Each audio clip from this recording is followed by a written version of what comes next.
సూర్యాపేట జిల్లాలో పిల్లలమర్రి శివాలయంలో మంత్రి జగదీష్ రెడ్డి కుటుంబ సమేతంగా ప్రత్యేక పూజలు చేశారు.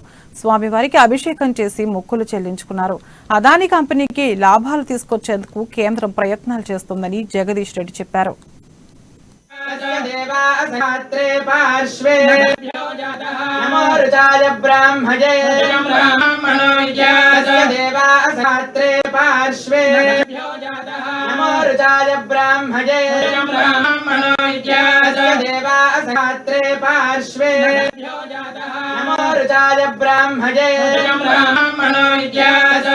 కేంద్ర ప్రభుత్వం తీసుకొస్తున్న సంస్కరణలన్నీ కూడా ప్రైవేట్ వాళ్లకు ప్రజల సంపదను దోచిపెట్టడానికి ఉపయోగపడుతున్నాయని, ఇవి సంస్కరణలు కావు, ప్రజల్ని పీల్చిపిప్పి చేసే నల్ల చట్టాలనే విషయాన్ని బీఆర్ఎస్ పార్టీగా మేము ఏదైతే చెప్తున్నామో, మా ముఖ్యమంత్రి గారు కేసీఆర్ గారు ఏదైతే చట్టాలు వ్యతిరేకిస్తున్నారో అవన్నీ నిజమనే సంగతి ఇప్పుడు ఒకటిగా బయటపడతా ఉంది, ప్రజలకు నగ్నంగా కనబడతా ఉంది.